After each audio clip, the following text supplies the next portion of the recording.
where are you? Where are you, Lord? Does God have a place where he considers the human condition? And so he says, oh, that I might find him, that I might come to his seat. And again, when he's talking about his seat, he's talking about the place where God occupies, where God judges, where righteousness is determined and justice is given out. So when you see the word seat here, think of God's throne. The throne of righteousness. Remember in Psalm chapter 97, verse 2, where it says, clouds and darkness surround him. Righteousness and justice are the foundations of his throne.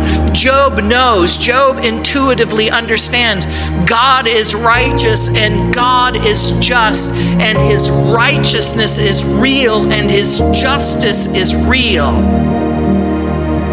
But he still asks the question, where are you? It's interesting, Spurgeon points out that Job's prayer begins not with a simple prayer, Lord, get me out of the dump, or Lord, heal me of my affliction, or Lord, restore to me what I've lost. Spurgeon says, and I quote, I love this phrase, God's children run home when the storm comes on. It is the heaven-born instinct of a gracious soul to seek shelter from all beneath the wings of Jehovah. You know what's really interesting about what he's saying is he's saying, guess what? The Christian has an understanding that when the storm is blowing, when the dark clouds gather in, that there's something inside of us that wants to run into our Father's arms. You see, this is what's interesting. Job can ask the question, where are you? Job doesn't see the cross. Job doesn't see an empty tomb. The moment that you're tempted to ask the question, Lord, where are you? Look long and look hard and look deep into your Bible and look at the story that it tells and look at the place where Jesus has been and look where Jesus has come from and look what it says in the book of Acts, that he's ascended into heaven and that he's seated at the right hand of the Father and that he's in control of every circumstance and every sorrow and every pain and every difficulty. So the moment that you say in your heart, where are you? All you need to do is comfort yourself with the knowledge of what the New Testament says.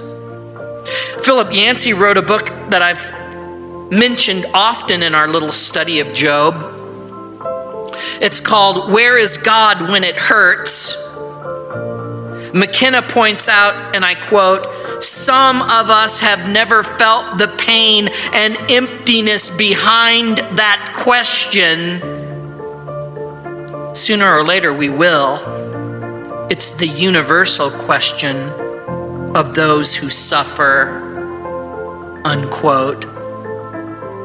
There's something inside of us, a deep sense of sympathy and compassion, when someone looks up from their bed of affliction and says, where are you? How come I can't feel you? How come I can't sense your presence? How come I don't sense your love? How come I don't sense your care and your comfort? And then we remember what Jesus said. Remember, he said, I'll never leave you. I'll never forsake you. You know, a very famous Russian cosmonaut, the first one in space, Yuri Des. He was the first cosmonaut in space, and a Russian official said, he has gone into space, he has been there, and he did not see God. You can go to the moon, and you can go to the dark side of the moon, and you can go to Commerce City. You can go east towards the plains, towards Nebraska, till you come to what looks like the edge of nowhere, and you look around and you could say, well, I don't see God here. There doesn't seem to be any evidence of the presence of God. This is what I find so remarkable, how one astronaut can go into space and say, I went there, there is no God. And another one can go into space and say, in the beginning, God created the heavens and the earth. person can look out and see the stars and see the moon and look back on the blue jewel,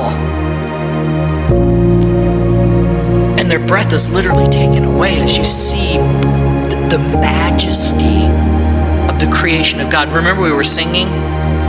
He calls the stars by name. Think about that expression. He calls the stars by name. We astronomers now say that if there's 13.8 billion light years across the universe with hundreds of millions and then billions of galaxies through every part of space, and that think about that limitless number of stars, and that God knows all of their name. You know what it would be like?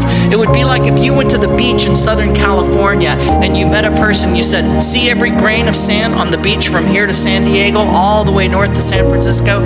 I know every single grain, and I've given a name to each and every grain of sand on the beach from San Diego to San Francisco. I know you'd think, person's nuts. Who could possibly know that? But God knows everything. But Job still feels the way that Job feels. And I think McKenna is right when he says that some will never feel the pain or the emptiness behind that question. It's only if you've been hurt deeply that you can begin to even explore the cry itself. Job says in verse 4, I would present my case before him and fill my mouth with arguments. It's his way of saying, if I just had an audience, if I could just have court, if I could just have a little moment and I could speak to God, I'm sure that I would find the right words to say. Verse 5, I would know the words which he would answer me and understand what he would say to me. Do you understand what he's saying? He's basically saying, if I just had an opportunity to see him, if I just had the opportunity to speak to him face to face, I know that he would understand everything that I'm saying, because he knows the truth about what's inside of me. He knows the truth about what's going on in my life, and he would speak to me and I would understand him. You know what this is? This is the language of faith.